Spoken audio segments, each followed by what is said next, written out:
Selections from the complete works of Swami Vivekananda. Ideal of Karma Yoga. Section 1. The grandest idea in the religion of the Vedanta is that we may reach the same goal by different paths, and these paths I have generalized into four via those of work, love, psychology, and knowledge. But you must at the same time remember that these divisions are not very marked and quite exclusive of each other. Each blends into the other, but according to the type which prevails, we name the divisions. It is not that you can find men who have no other faculty than that of work, nor that you can find men who are no more than devoted worshippers only, nor that there are men who have no more than mere knowledge.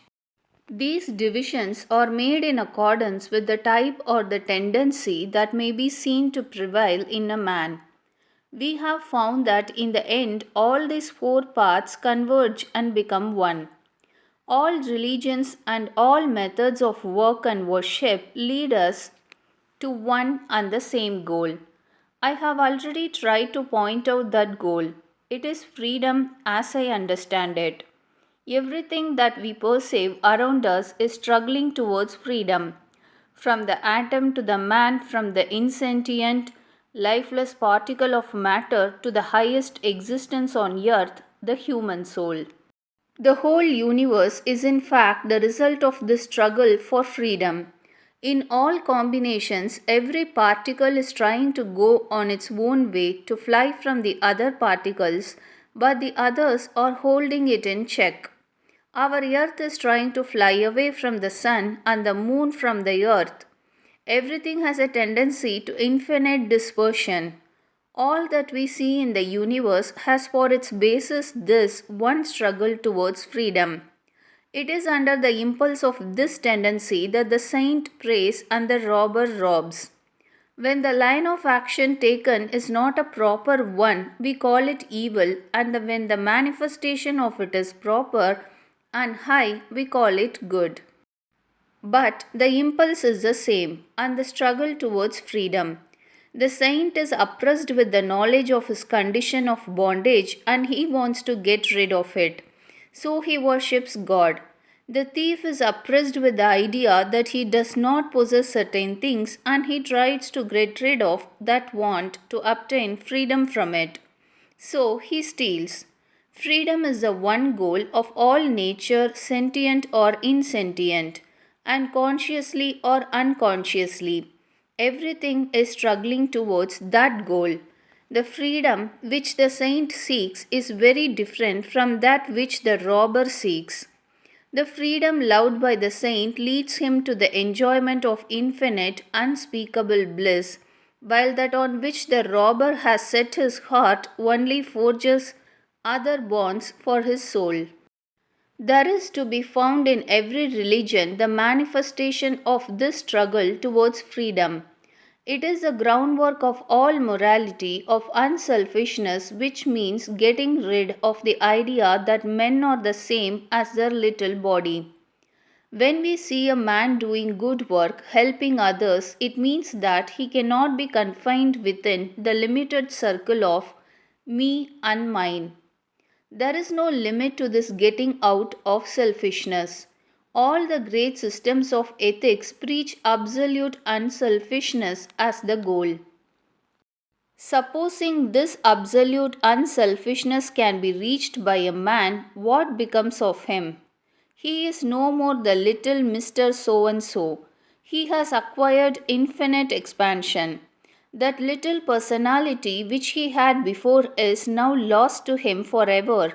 He has become infinite, and the attainment of this infinite expansion is indeed the goal of all religions and of all moral and philosophical teachings.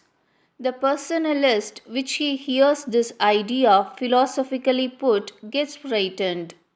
At the same time, if he preaches morality, he after all teaches the very same idea himself. He puts no limit to the unselfishness of man.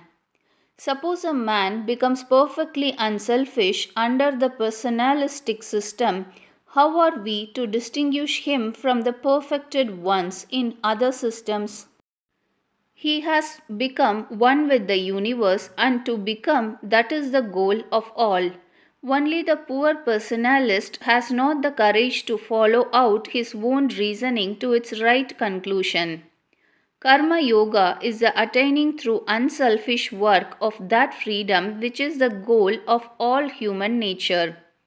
Every selfish action, therefore, retards our reaching the goal, and every unselfish action takes us towards the goal. That is why the only definition that can be given of morality is this: that which is selfish is immoral, and that which is unselfish is moral. But if you come to details, the matter will not be seen to be quite so simple. For instance, environment often makes the details different, as I have already mentioned. The same action under one set of circumstances may be unselfish and under another set quite selfish. So we can give only a general definition and leave the details to be worked out by taking into consideration the differences in time, place, and circumstances. In one country, one kind of conduct is considered moral, and in another, the very same is immoral, because the circumstances differ. The goal of all nature is freedom, and the freedom is to be attained only by perfect unselfishness. Every thought, word, or deed that is unselfish takes us towards the goal, and as such is called moral. That definition you will find holds good in every religion and every system of ethics. In some systems of thought, morality is derived from a superior being, God. If you ask why a man ought to do this and not that, their answer is because such is the command of God. But whatever be the source from which it is derived, their code of ethics also has the same central idea: not to think of self but to give up self.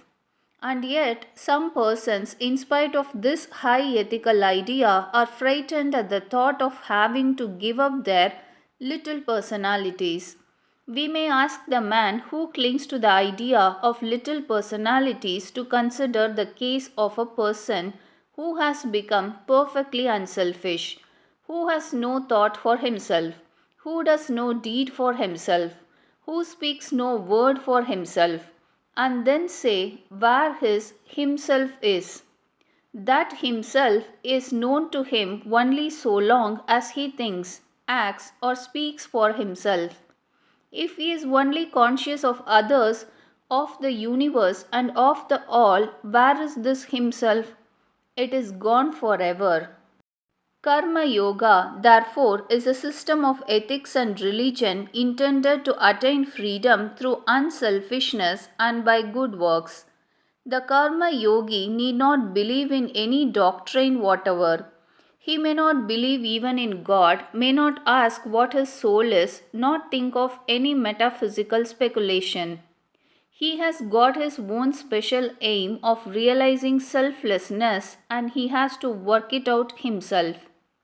Every moment of his life must be realization, because he has to solve by mere work without the help of doctrine or theory the very same problem to which the jnani applies his reason and inspiration and the bhakta his love. Now comes the next question: what is this work? What is this doing good to the world? Can we do good to the world? In an absolute sense, no. In a relative sense, yes. No permanent or everlasting good can be done to the world. If it could be done, the world would not be this world. We may satisfy the hunger of a man for 5 minutes, but he will be hungry again. Every pleasure with which we supply a man may be seen to be momentary. No one can permanently cure this ever recurring fever of pleasure and pain. Can any permanent happiness be given to the world? In the ocean, we cannot rise a wave without causing a hollow somewhere else. The sum total of the good things in the world has been the same throughout in its relation to man's need and greed. It cannot be increased or decreased. Take the history of the human race as we know it today. Do we not find the same miseries and the same happiness, the same pleasures and pains, the same differences in position? Or not some rich, some poor, some high, some low, some healthy, some unhealthy? All this was just the same with the Egyptians, the Greeks, and the Romans in ancient times as it is with the Americans today. So far as history is known, it has always been the same. Yet, at the same time, we find that running along with all these incurable differences of pleasure and pain, there has ever been the struggle to alleviate them. Every period of history has given birth to thousands of men and women who have worked hard to smooth the passage of life for others. And how far have they succeeded? We can only play at driving the ball from one place to another. We can take away pain from the physical plane and it goes to the mental one. It is like that picture in Dante's Hell where the misers were given a mass of gold to roll up a hill. Every time they rolled it up a little, it again rolled down. All our talks about the millennium are very nice as schoolboy stories. But they are no better than that. All nations that dream of the millennium also think that of all peoples in the world, they will have the best of it then for themselves. This is a wonderfully unselfish idea of the millennium. We cannot add happiness to this world. Similarly, we cannot add pain to it either. The sum total of energies of pleasure and pain displayed here on earth will be the same throughout.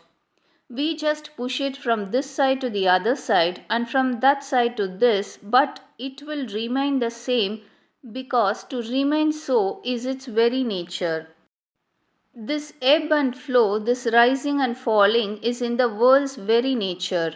It would be as logical to hold otherwise as to say that we may have life without death.